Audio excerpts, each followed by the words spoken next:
escondido atrás dos arranha-céus brilhantes de Doha, das águas azul turquesa de Bali, das dunas onduladas de areia do deserto do Saara. Por trás de todo esse encanto existe uma realidade, um segredo profundo que ainda precisa ser revelado. Em 2026, o trabalho escravo contemporâneo não é uma lembrança distante. Trata-se de uma crise humanitária bilionária em plena expansão, atingindo cerca de 50 milhões de seres humanos, ou seja, quase uma a cada 160 pessoas vivas atualmente, conforme dados da Fundação Walk Free.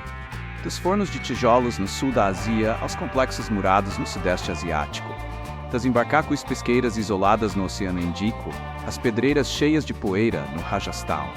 $400 pelo valor de uma vida na Líbia devastada pela guerra. 70% de juros passados como dívida para os filhos dos falecidos. Praticamente 1 milhão de indivíduos sob servidão moderna em um único deserto. Você está preparado para encarar aquilo que os blogs de viagem nunca revelam? Nossa jornada começa em um território que pouquíssimas pessoas no planeta conseguiriam localizar em um mapa. Mauritânia. 1 milhão de quilômetros quadrados de terras áridas no Saara, onde os habitantes vivem espalhados pelos ventos quentes do deserto. A Mauritânia permanece como o último reduto de um formato histórico de servidão humana.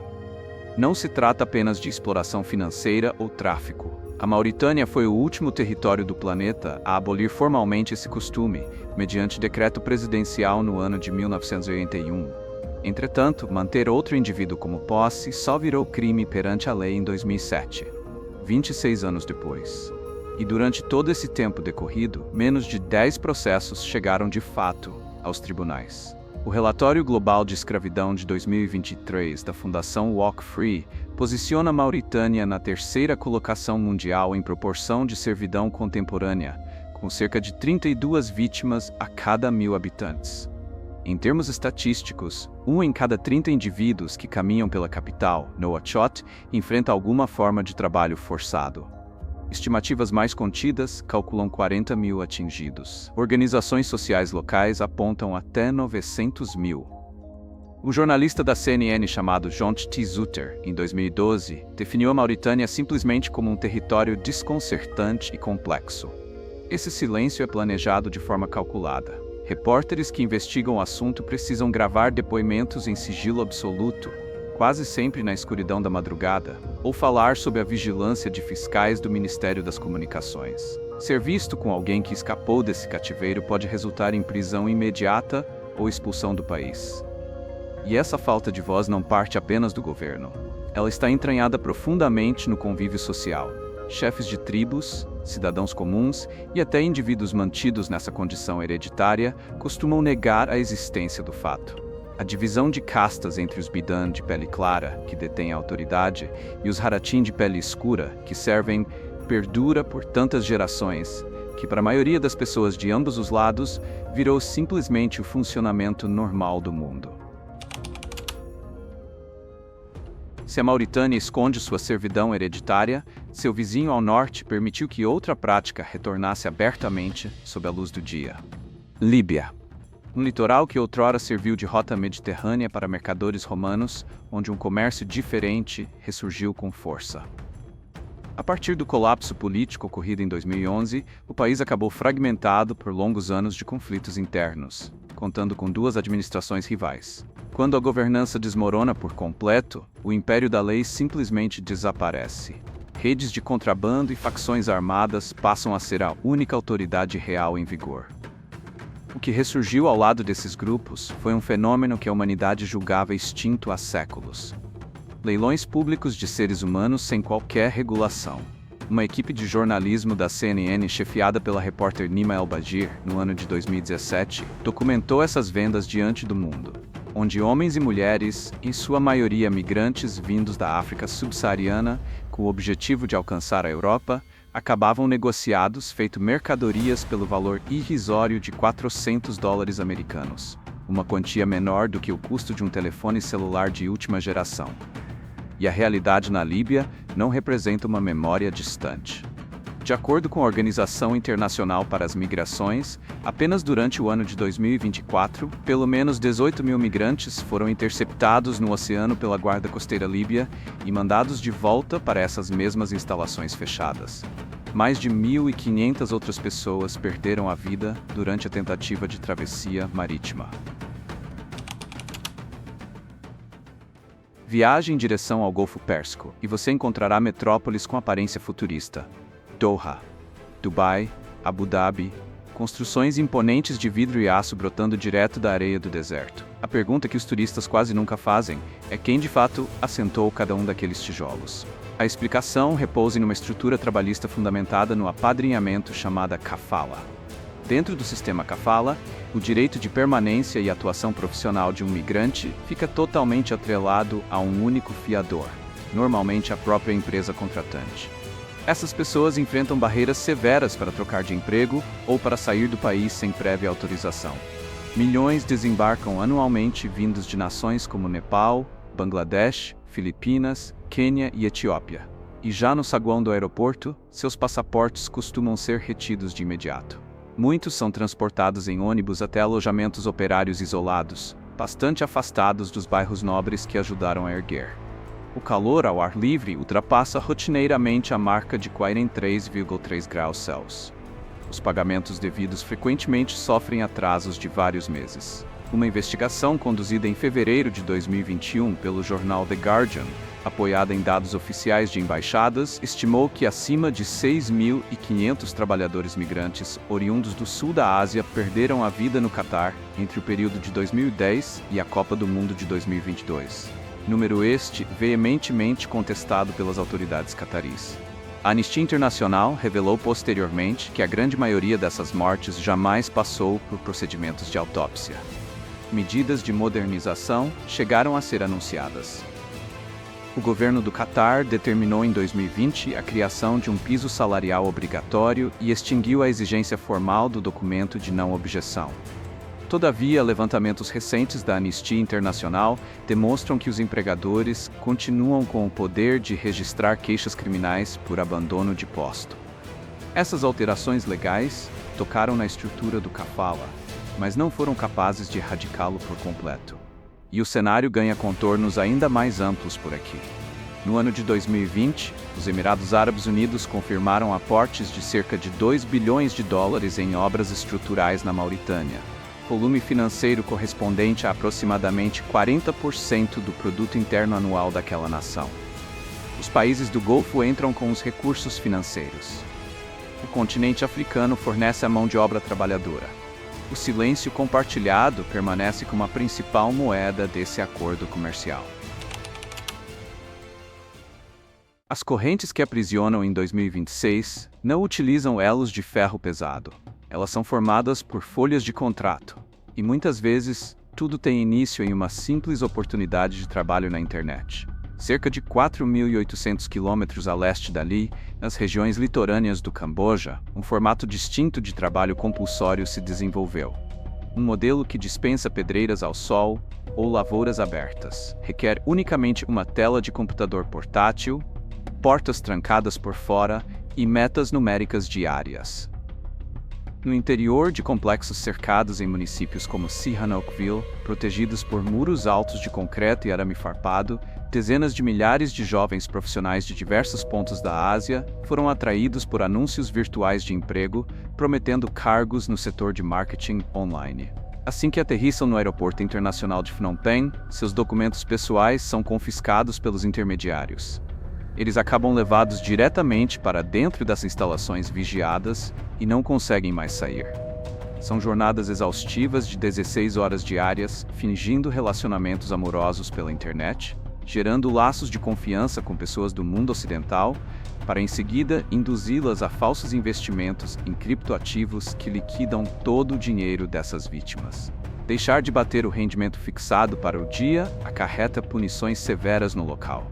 De acordo com o Balanço de Crimes Cibernéticos de 2024 divulgado pelo FBI, cidadãos norte-americanos tiveram prejuízos superiores a 10 bilhões de dólares decorrentes desses golpes virtuais sediados no Sudeste Asiático no ano passado, marcando uma elevação de 66% em relação ao período anterior.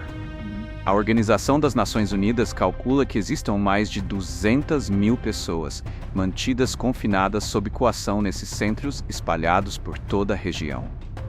E no mês de outubro de 2025, o Departamento de Justiça dos Estados Unidos realizou a maior apreensão financeira de criptoativos da história, bloqueando a soma de 15 bilhões de dólares vinculada diretamente a uma cadeia de unidades de coerção no Camboja. Os agentes federais localizaram instalações onde 1.250 aparelhos celulares eram empregados para operar 76 mil perfis falsos em redes sociais. No Camboja atual de 2026, quem está aprisionado é coagido diariamente a enganar outros seres humanos ao redor do globo. O aparelho telefônico de bolso e as plataformas de comunicação foram transformados em engrenagens de dominação absoluta. Os responsáveis por enviar aquelas mensagens estranhas de propaganda ou ofertas milagrosas de investimento digital podem ser, eles próprios, indivíduos privados de sua liberdade. Você já chegou a receber algum contato duvidoso desse tipo em seu telefone? Deixe seu relato registrado no espaço dos comentários para mostrarmos como essa armadilha virtual afeta o nosso cotidiano. Índia. Um país que alcança a Lua com sua própria missão espacial, impulsiona a área global de tecnologia e exibe uma classe média em rápida expansão. Mesmo assim, de acordo com a mais recente edição do Índice Global de Escravidão, da Walk Free, cerca de 11 milhões de pessoas vivem sob servidão moderna em seu território, uma quantidade superior à de qualquer outro país do mundo. Não se trata de uma opressão com grades visíveis. É uma dominação camuflada em anotações financeiras. Esse mecanismo é conhecido como servidão por dívida. Uma colheita perdida, uma cerimônia de casamento. Sem acesso ao sistema bancário comum, um morador do campo toma emprestado uma quantia modesta, talvez 50 dólares, com um proprietário de terras da região, comprometendo-se a trabalhar até quitar o valor. Só que esse total nunca diminui. As refeições são cobradas com valores superfaturados. As ferramentas de trabalho geram aluguéis diários. Os juros acumulam sem parar. Os trabalhadores jamais têm acesso a esses cadernos de registro. No meio da poeira avermelhada das olarias indianas, famílias inteiras moldam 1.500 tijolos a cada jornada, enfrentando um calor que superaria marcas históricas de temperatura no continente europeu. Seguindo agora para o oeste, chegamos às pedreiras de arenito do Rajastão. Um estudo recente no campo da saúde pública calcula que 52 milhões de operários em toda a Índia correm perigo real de desenvolver silicose, uma doença respiratória sem cura provocada pela inalação frequente de pó de rocha. Esse número mais do que quadruplicou desde 2015. Nas minas de pedra do Rajastão, a incidência atinge 79% dos trabalhadores, e grande parte deles não consegue passar dos 40 anos de idade. Em uma comunidade próxima a Jaipur, os próprios moradores apelidaram o local de Vila das Viúvas. Aproximadamente 50 mulheres perderam seus companheiros para a fuligem da pedra e atualmente desempenham as mesmas funções nas pedreiras, recebendo de 2 a 3 dólares diários, metade da quantia paga aos homens, cortando blocos que mais tarde vão compor pisos elegantes em capitais como Londres e Berlim. As taxas cobradas sobre esses empréstimos chegam a 70% ao ano. Esses valores jamais foram calculados para serem liquidados. Faça uma pausa rápida agora. Entre os territórios mencionados até aqui, qual deles causou mais espanto em você? Deixe sua opinião registrada nos comentários. Do outro lado da fronteira, no Paquistão, um garoto de apenas 12 anos declarou a uma equipe de jornalistas, e repasso exatamente as suas palavras: "Eu não tenho sonhos. Nunca cheguei a sonhar na minha vida." Se o sistema contábil indiano se mostra implacável, o Paquistão possui um nome tradicional para ele: Peshti. Trata-se de um adiantamento financeiro concedido para um casamento, um funeral ou um atendimento de saúde urgente. Uma vez aceito, o compromisso pode aprisionar até 3 gerações seguidas. Nas olarias paquistanesas, famílias inteiras que solicitaram empréstimos na década de 1970 seguem labutando diariamente para tentar pagar a conta.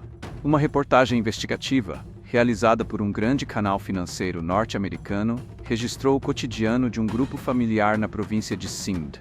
Uma senhora de 70 anos chamada Vasanti, seu filho Punju, a esposa dele e o jovem neto Dilip, de 12 anos, todos prensando blocos de barro lado a lado. O débito original teve origem em despesas hospitalares ocorridas 2 décadas atrás. O grupo calcula ainda dever cerca de $560. O ganho diário somado das 4 pessoas é de $3. Ninguém ali sabe decifrar as anotações guardadas pelo patrão. Quando um observador calculou a quantia exata, o resultado foi estarrecedor. O montante estaria totalmente pago 17 anos atrás.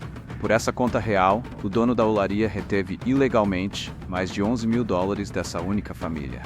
O calor na parte interna dos fornos ultrapassa 1093 graus. No mês de julho de 2022, esse local registrou acidentes graves de trabalho, sem qualquer equipamento protetor ou indenização paga. Nenhuma autoridade abriu investigações. Os núcleos que residem no próprio canteiro são majoritariamente da comunidade Dalit, colocados na base da hierarquia social, sem instrução escolar e legalmente invisíveis perante a sociedade.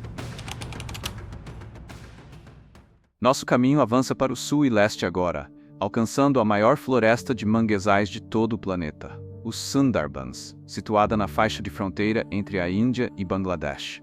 Um cenário de cursos de água sinuosos, tigres selvagens e comunidades erguidas sobre o barro úmido. Trata-se também da linha de frente de um dilema silencioso do qual pouca gente tomou conhecimento. As transformações climáticas nessa região não são uma preocupação distante. O nível das águas nos Sundarbans tem subido aproximadamente 12 milímetros por ano, uma taxa 4 vezes superior à média calculada para o restante do planeta. Entre os anos de 2000 e 2020, mais de 60 mil moradores deixaram suas terras definitivamente. Quando um núcleo familiar perde seu chão e seu sustento de uma hora para outra, intermediários ilegais chegam ao local antes das missões de socorro humanitário. Mulheres recebem falsas propostas de casamento ou ofertas de vagas fabris na cidade de Dhaka. Homens são convencidos por conversas sobre ocupações seguras em ilhas pesqueiras isoladas. Essa segunda garantia costuma terminar em silêncio absoluto. Meninos são levados para pequenas ilhas distantes na Baía de Bengala, onde realizam o tratamento de peixes por até 24 horas ininterruptas. O relatório sobre tráfico de pessoas emitido em 2024 pelas autoridades dos Estados Unidos classificou Bangladesh em sua lista de observação de nível 2, apontando punições judiciais insuficientes e falhas estruturais generalizadas. E logo além da fronteira oeste do Camboja, onde o colapso político foi ainda mais profundo, essa mesma exploração assume uma forma mais antiga e impiedosa. Em Myanmar, os anos seguintes à virada política de 2021 fragmentaram a nação em um conflito armado interno generalizado. Em comunidades distantes das fronteiras, pessoas comuns são capturadas por milícias armadas e coagidas a carregar suprimentos bélicos pesados através de relevos perigosos. Antes de seguirmos em frente, um breve pedido aos nossos ouvintes. Deixe nos comentários o nome de algum produto dentro da sua casa que você desconfia ter sido feito por mãos invisíveis. Suas mensagens se somam a milhares de outras, ajudando a expor o que as grandes cadeias globais tentam esconder. Vamos destacar as respostas mais marcantes. A forte derrocada financeira de Myanmar a partir de 2021 forçou a saída de milhares de mulheres, sobretudo nas divisas com a Tailândia e a China. Relatórios das Nações Unidas revelam que as redes de tráfico fronteiriço partindo de Myanmar triplicaram desde a mudança de regime. O Escritório das Nações Unidas sobre Drogas e Crime calcula que por volta de 120 mil indivíduos continuam presos em centros fortificados parecidos dentro do próprio território de Myanmar, em complexos como o Kaka Park, na divisa com a Tailândia. Esses locais funcionam com energia elétrica fornecida diretamente pela Tailândia, um ponto de pressão que governos internacionais quase não utilizaram até agora. No território de Myanmar em 2026, esse drama não decorre apenas da ganância desmedida. É a consequência direta de um país em profunda convulsão. Quando o próprio Estado não consegue proteger seu povo, os cidadãos mais fragilizados carregam todo o fardo. Indonésia, um arquipélago formado por milhares de ilhas, mundialmente famoso pelas praias deslumbrantes de Bali. Seus episódios mais sombrios acontecem ou em alto mar ou na boca de uma montanha vulcânica ativa. Longe da costa marítima, existe o universo dos navios fantasmas. Trabalhadores de vários cantos do Sudeste Asiático, atraídos para barcos pesqueiros oceânicos, com propostas de renda garantida, descobrem logo depois que a embarcação não voltará à terra firme por muitos meses. Em certas ocasiões, por anos inteiros. Eles encaram rotinas de 20 horas contínuas sob tempestades arriscadas. Esses barcos navegam em alto mar internacional, onde nenhuma autoridade jurídica consegue fiscalizar. Ficar doente ou negar uma ordem imposta acarreta punições severas. Em 2015, repórteres da agência Associated Press receberam o prêmio Pulitzer por revelarem o funcionamento dessa frota pesqueira entre a Tailândia e a Indonésia. O trabalho jornalístico resultou na libertação de mais de 2.000 trabalhadores. 10 anos depois, a AP constatou que a raiz do problema permaneceu intacta. Acredita-se que cerca de 30.000 homens ainda continuem aprisionados nessas embarcações. Fiscais registraram perdas humanas trágicas no oceano, na maioria das vezes sem qualquer certidão oficial. Quando compramos camarão congelado barato do outro lado do globo, podemos estar consumindo algo vindo de uma verdadeira prisão flutuante. Existe ainda o drama da Montanha de Fogo. No extremo leste da ilha de Java, uma imensa cratera chamada Ijen queima sem parar em tons amarelos e avermelhados. Centenas de extratores descem até o fundo todos os dias para retirar enxofre. Eles chamam o mineral de ouro do diabo. Carregam blocos de 97 kg sobre os ombros desprotegidos, subindo em costas íngremes de 274,3 metros de altura, usando apenas chinelos de borracha, sem nenhuma máscara de ar. A maioria não atinge os 50 anos de idade. Hoje em dia, 98% de todo o enxofre do planeta provém do refino de combustíveis fósseis. O trabalho em Ijen é economicamente arcaico. Os mineiros permanecem ali porque não encontram outra alternativa de sustento. Um desses homens, chamado Mistar, trabalha na cratera há 3 décadas. Ele pesa 59,8 kg e ergue nos ombros 69,8 kg de pedra. Ao ser questionado certa vez sobre como aguenta tal esforço, ele respondeu com uma única frase marcante: "Nós desafiamos a morte porque temos muito medo da fome." As mãos invisíveis da Indonésia enfrentam as águas do mar. No Brasil, elas trabalham a céu aberto, isoladas unicamente pela maior floresta tropical do nosso planeta. O Brasil figura como o maior exportador global de carne bovina, suprindo aproximadamente 22% da demanda mundial, além de ser o maior cultivador de soja, respondendo por quase metade de tudo que os Estados Unidos compram do exterior. Contudo, nas profundezas da Amazônia, o país ainda trava uma dura batalha contra aquilo que os tribunais trabalhistas classificam como trabalho escravo. O método utilizado tem raízes seculares. Trabalhadores rurais são contratados nas áreas mais humildes do território e levados por centenas de quilômetros até fazendas isoladas, sem estradas de retorno. Ao chegarem, são informados de que já possuem débitos acumulados pelo transporte, pelas refeições fornecidas e pelos calçados de trabalho. A venda interna da propriedade cobra valores abusivos por qualquer mantimento. A conta nunca chega a zero. O isolamento geográfico da floresta fecha o cerco. O Grupo Móvel de Fiscalização do Trabalho no Brasil libertou cerca de 60.000 trabalhadores rurais desde o ano de 2003. Apenas entre os anos de 2023 e 2024, mais de 5.500 vítimas foram resgatadas com vida. Ainda assim, as cargas comerciais continuam circulando. A imprensa internacional e os inspetores federais já identificaram fazendas irregulares, conectadas a redes de distribuição de grandes corporações. O novo regulamento contra o desmatamento aprovado pela União Europeia em 2024 passará a exigir o rastreamento integral da origem de cada pedaço de carne e de cada saca de soja exportada. Produtores rurais questionam as exigências. Populações tradicionais e povos indígenas cobram firmeza. O seu lanche do dia a dia, a sua bebida de soja no café da manhã.